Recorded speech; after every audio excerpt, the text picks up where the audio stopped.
Shanti. Today I've got a brief whispering airbrush really over what I've called a vignette. It's just a really whisper of a chronology of number and mathematics, and its emanation in frequency, which is the framework of vibration forming the living body of geometry. From cellular biology to cosmology to the great spiral arms of galaxies, from electrons, protons and to the atom, and from colour to subatomic particles to classical physics and to quantum realities, number, and that is mathematics, holds and permeates the beauty of the unity and separation of all things. From the nuance of a subtle coloured flower in a field to the entirety of the landscape of creation, all is mathematics and all is number, all is vibration in cohesion. The key to number is the key to the mysteries, to the observed and the hidden worlds, to plants, to stars, to molecular activity, to energy fields, to gravity and to the speed of light, and to the manifestation of form. It is the secret of secrets found in mathematics. It is the doorway to the topology of hidden landscapes and to higher dimensions. From the linear, which is the masculine line, to the circle or the curved form, which is the female. And so the linear is finite and the circular is infinite. And it separates time and space and unites it again. From the 100 trillion cells of the human body to the all of one, all is number, in mathematical principles formulated through geometry as the frequency of vibration inherent in manifesting form, and to the magic of phi and pi relationships and the golden mean Fibonacci sequence of numbers, all is mathematics, because all is vibration and all is in a correspondence. And vibration emanates its correspondence through form, which is geometry, and it is the cause and effect of all. It is a rhythm in the foundation and the link of opposites.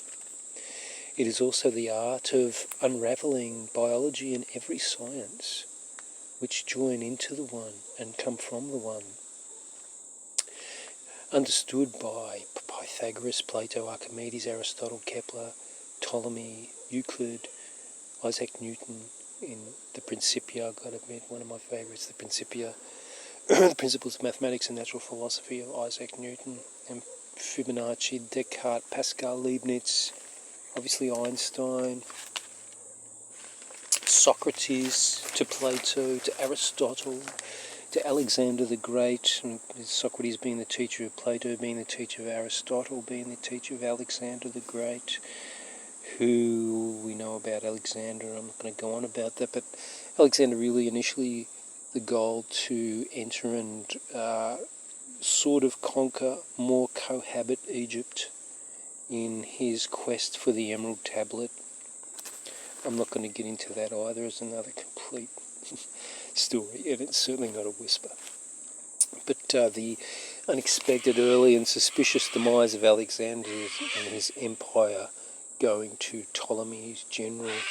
And it's the point where really the Macedonian and the Egyptian are married into one new empire, really. Becomes a kind of quasi-Greek pharaonic empire, Ptolemy self-electing himself as the new pharaoh. And that takes us into the Hellenic age, which is the Bible age, the Bible writers.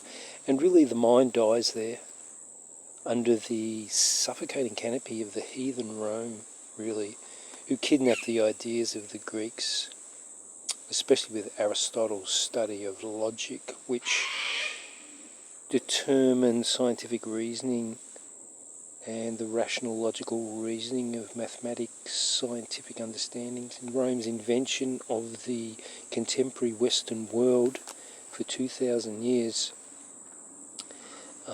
really are just the kidnappers and the mafia of religion and science, and home to the murderous inquisitions, the hellish demonic inquisitions on innocent human peoples. And their theologians were influenced in the quest to understand the world in partnership with logic, which defies and denies spirit and the truth of spirit. So we've ended up with the politic of religion and the religion of politics. So Plato and Pythagoras and Socrates were much more metaphysical in their teachings and went much further than the younger Aristotle, whose logic was the impetus really for the future fields of science and mathematics. But within a box, for logic is a box from where there is no escape. And Aristotle is also credited with the work Mechanica, titled Mechanica, which really studies the wheel motion, mechanical wheel motion on a linear plane. Followed on then would be Euclid of Alexandria in Hellenistic Egypt around 300-200 BC, proved mathematical theorems by logical reasoning, and also shaped modern science and mathematics through logic. Yet again, the solid, inflexible, really cruel road to the demand for logic in the enterprising logical sphere. Not inspiring, but enterprising. And Euclid's Elements his book Elements consisted of 13 books, and was one of the first books, Euclid's Elements, was one of the first books to be printed with the invention of the printing press, one of the first books. It did impress Galileo and Isaac Newton, amongst others, though Isaac Newton was an alchemist and a hermeticist, and essentially translated the Emerald Tablet from Greek to English, originally translated from Egyptian to its origin to Greek, though he translated, that is Isaac Newton translated from ancient Greek to English, the Emerald Tablet. And you will understand a kaleidoscope by its fundamental parts and parcels. The tops of ocean waves, the crests of light waves multiplied by the length of the light wave equals the frequency, colour, energy of the light wave, and determines its speed and integrity. Short waves are very fast, and high frequency would be violet colour. In the chakra system, it's the crown chakra, is the high frequency, and the long lazy waves are red, low frequency, and they are connected to the base chakra. And really the colours dictate the vibrational frequency of energy in matter.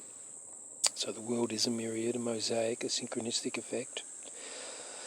Leopold Kronecker, the German algebraist and number theorist, said that the integers of number came from God and all else was man-made. Isaac Newton says in the Principia that all is made of solids of such an impenetrable durability as to never ever change or be altered. The solids he talks about are the same 5 Platonic solids that Plato tells us about.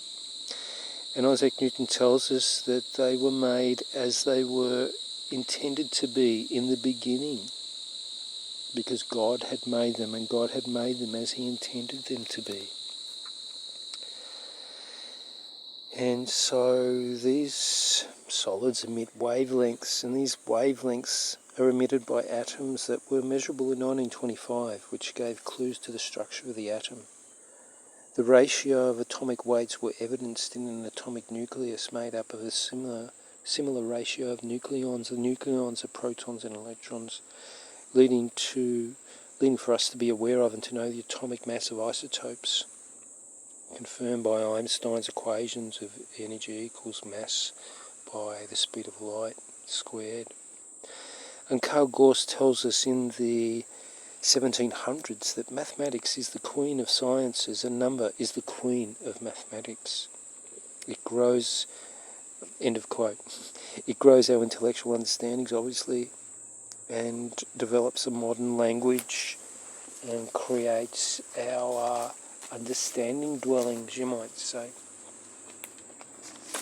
Where our understanding dwells is at the zenith point of our understandings, which constantly changes with our flexible motion through time. And Archimedes, around 200 BC, reckoned in his book The Sand Reckoner that 8 times 10 to the 63 grains of sand would fill the universe. In 200 BC. Of course, no one's proved him wrong yet. But pi is the ratio of a circumference to its diameter, 3.14, blah blah. I mean, it goes on and on. It's a self-referring concept that goes on to infinity. It's an infinite number. And so every revolution of a cartwheel, for an example, as a wheel of a cart turns forward 3 times, the diameter of the wheel, the circumference, equals 3 times the diameter. So if there are 10 spokes in a wheel diametrically inclined, one turn is 3 lots of 3, and there's one left over, 3.1. And Archimedes was the first to give us the mathematical range of pi. The digits of pi never end. Today we know there's more than 1 trillion digits, but recorded, 1 trillion that is, but it goes on forever. And Archimedes also, 200 BC, gives us insight into the spiral in his book called On Spirals, explaining the transformation of the linear time to the circular spiral and how the spiral responds to torsional force or energy, and that it represents birth, death and rebirth and the rising of the sun and the coiled elliptical fields. And today we understand the spiral arms of the galaxy and torus field geometry, etc. Thanks to Archimedes, 200 BC, so really the learnings we have today have come from afar off. And Ptolemy of Alexandria gives us the geometric model where the Earth is at the centre of the universe and the sun and planets revolve around the Earth, and this held sway for over 1,000 years up until the late Renaissance. Up until the late Renaissance. And so Einstein said God doesn't play dice. And Stephen Hawking said not only does God play dice, but he sometimes confuses us by throwing them where we can't see. So everything gets worked out in the wash over time. And the universe, as in the microcosm and the macrocosm, grows with our understanding of it. And as we get closer to ascending to the sun, our shadow disappears as we move forward with our theories and our hypotheses and our hyperbolic and our true measured effects of the nature of our consciousness in the reality we find ourselves in. The inner environment and the outer environment need to equal the same equation. And we move through Kepler and Copernicus and Galileo to Da Vinci and up to Werner Heisenberg. Werner Heisenberg, who developed quantum equations, says, quote, "When you start sipping at the glass of the sciences, you'll be an atheist. But if you get to the bottom of the glass," which obviously he did, "you will find that God is waiting for you there." Galileo says, "Nature's great work is written in mathematical symbols. Number gave birth to new epochs." End of quote. Number gave birth to new epochs. Number gave birth to the computer age, with calculations and calculus being made faster than any time in recent history. And now we have the birth of quantum computers, whatever they are. And so on it goes, number and number theory extending the cultural theories of man. Paul Dirac said, "Abstract mathematics will give us the future of physics." And Johannes Kepler modelled the solar system on Platonic solids such as the dodecahedron, as did Plato, who said the universe is shaped as a dodecahedron, as is the Earth, he said. And Buckminster Fuller brought geometry to practical cultural proportions in the 60s and 70s with geodesic domes created by triangulating Platonic solids and other polyhedron. Bucky. And shows you the profundity of the solids mentioned by Isaac Newton, mentioned by Plato. Of course, they've always existed because nothing could exist without them. Existence is formulated from the rudimentary basic principles, and from these 5 initial Platonic solids comes all things. And Plato said that God made the tetrahedron for arranging the constellations in the heavens, and he said that in his Timaeus, which he wrote 350 BC, and talks of the tetrahedron that represents fire, and the octahedron represents air, and the icosahedron represents water, and the dodecahedron is the ether, the 5th element, the quintessence, and the cube represents fire. And Kepler said, according to the solids, that to the orbits of planets, he ascribed the solids to the orbits of the planets around the sun, although not completely correct. He was right on insisting that creation and the created universe and the celestial phenomena insist on a geometrical explanation, which later includes biology and atomic structure.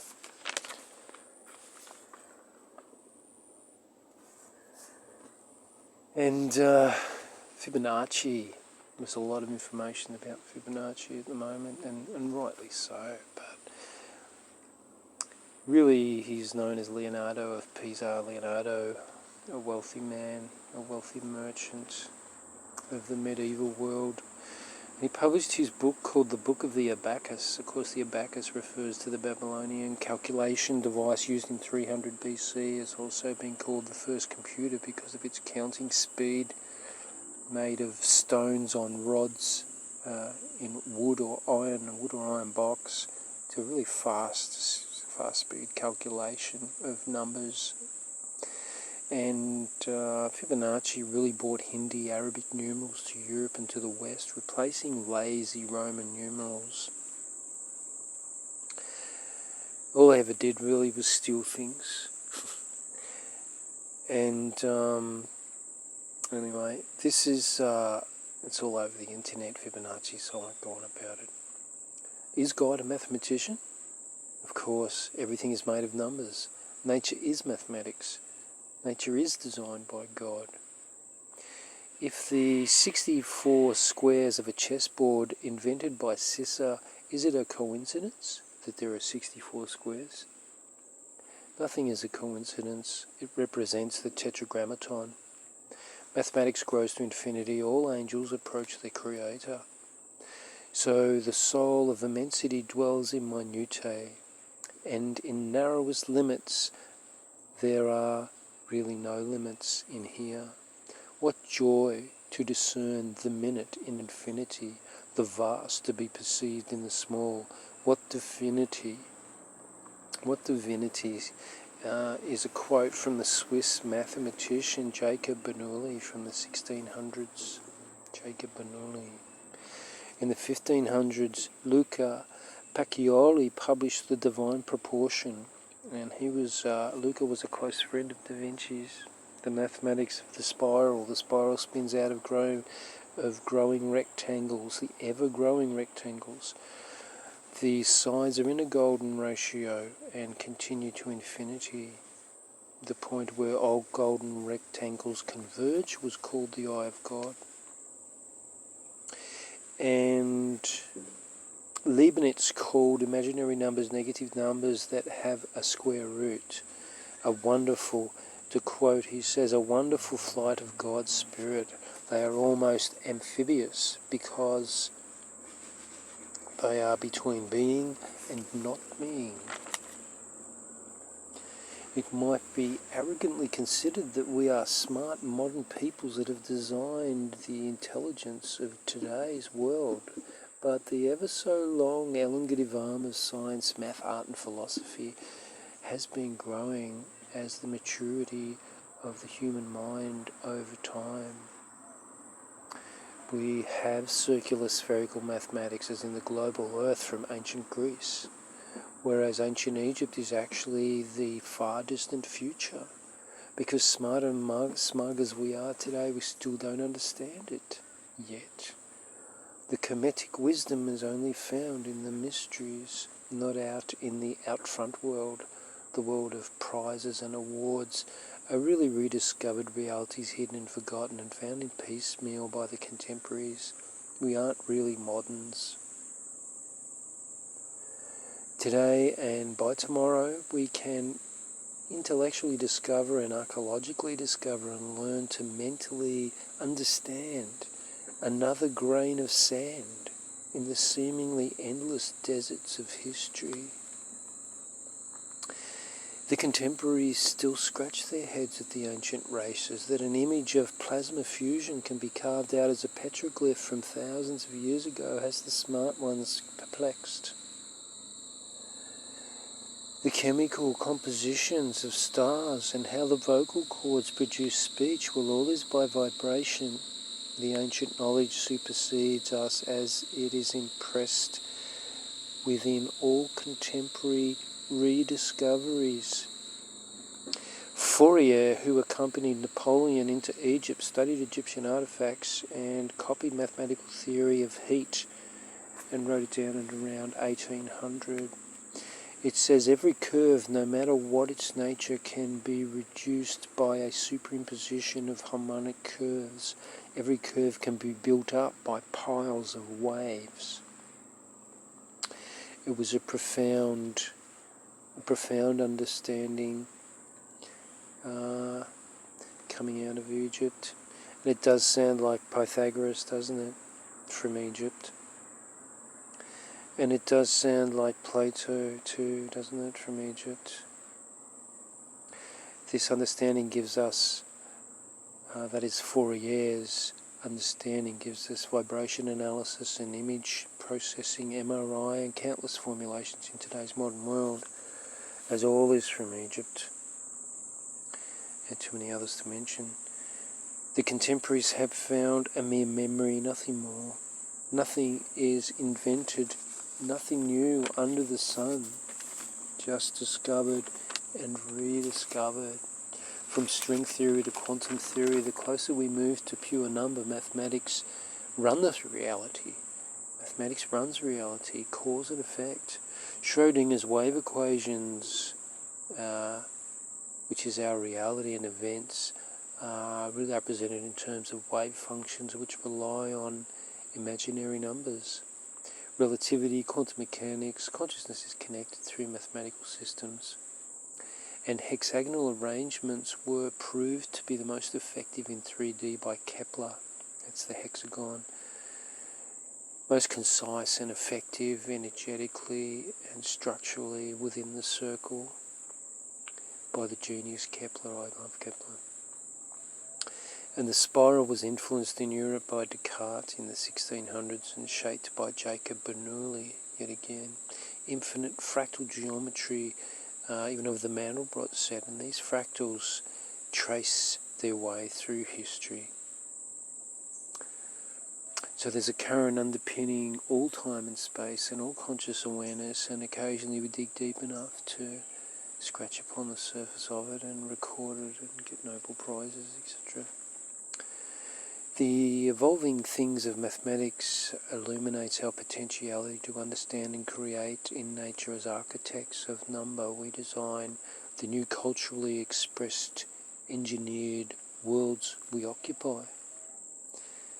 And as Benjamin Pierce of Harvard says, we cannot understand the formula and we don't know what it means, but we have proved it and therefore we know it must be the truth.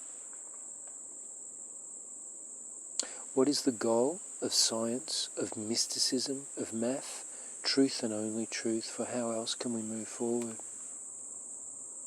We move forward into the light of truth and it's ever unfolding. And it's not a, horse with blinkers on, logical, one-way road enterprise. And Euler in the 1700s came up with network bridges as a sort of graph theory and a journey from dot through to the dot in a computer network of patterns. It looks like a human brain, information wiring along nerve channels, along nanocords that connect through synapses to neurons in the brain and in space, in great waves and curves of information, meaning that space and the brain look like a mirror of each other, really, the microcosm and the macrocosm. And that certainly is not a logical, linear, one-way road and back, up and back, up and back. They live linear lives. They go back and forward, up and back. If you get a topographical film of a person in their life, out of the room, into the car, off the other, back, up and back, up and back, up and back, the linear lives, and they just die, you know.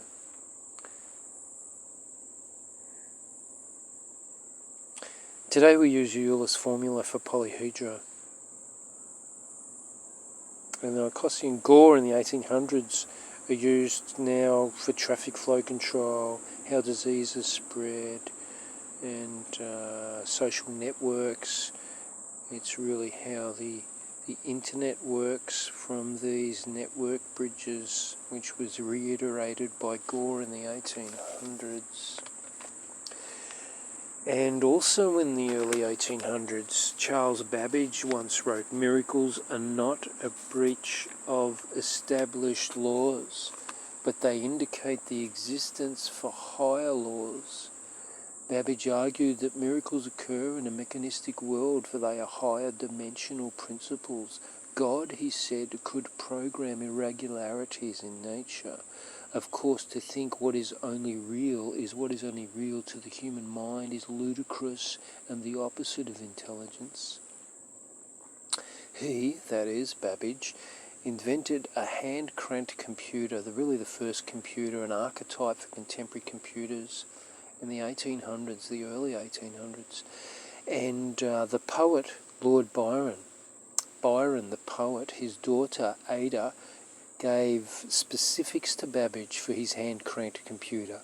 It was called the Analytic Engine, and she, Ada, wrote programs for its storage of 1,050-digit numbers.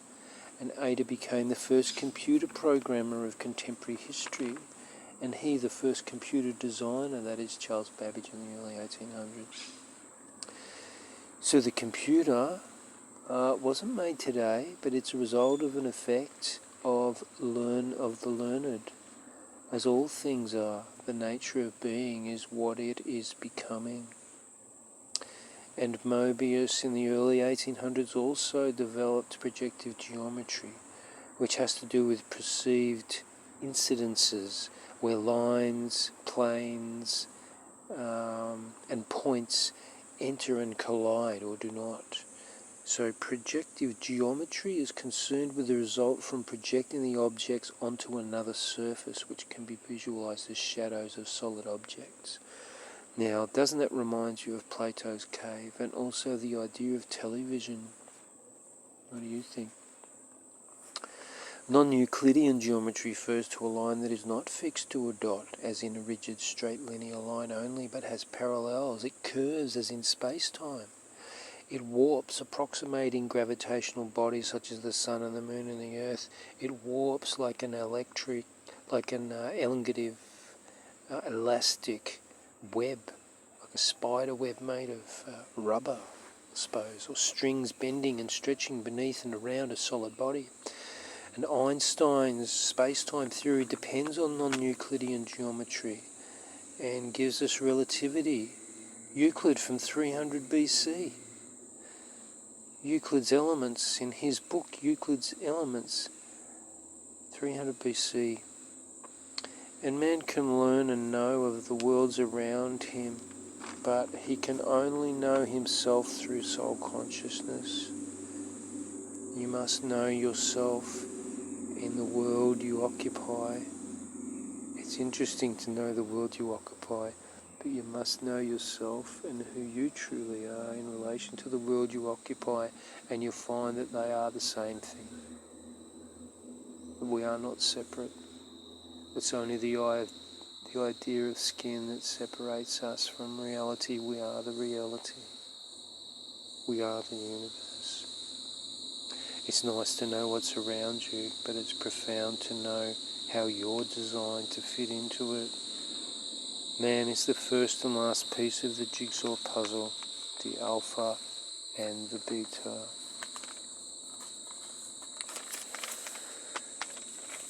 So,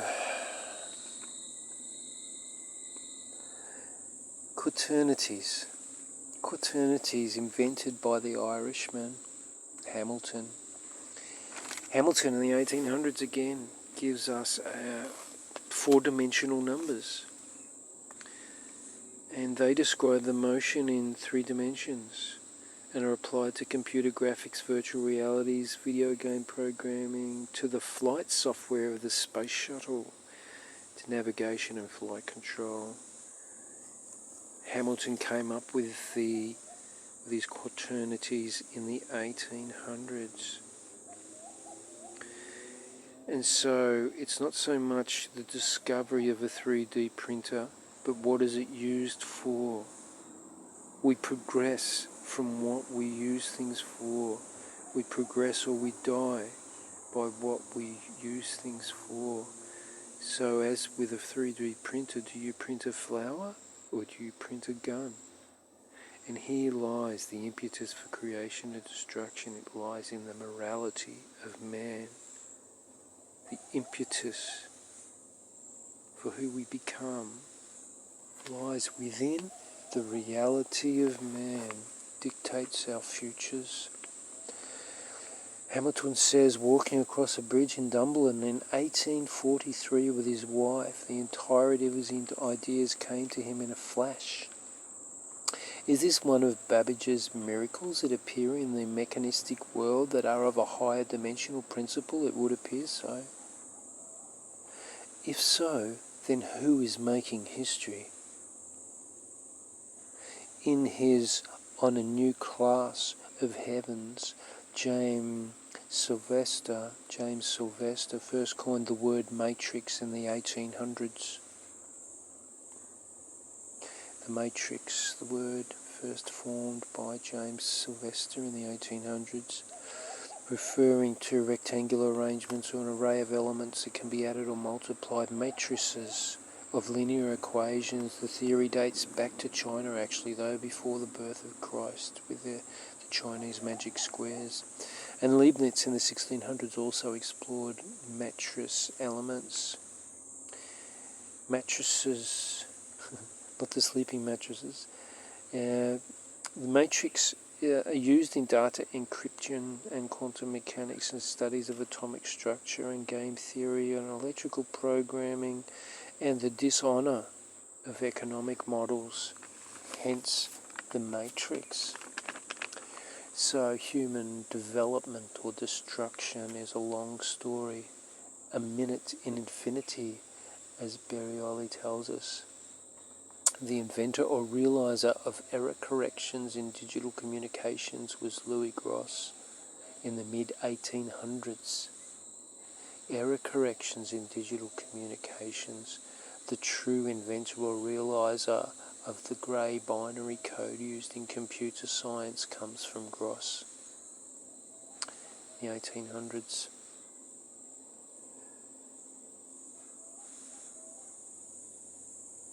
And the Russian mathematician, the female Russian mathematician, I love that, Sofia Kovalevskaya, she wrote, the meaning of these concepts I could not grasp yet, but they acted on my imagination, instilling in me a reverence for mathematics and an excited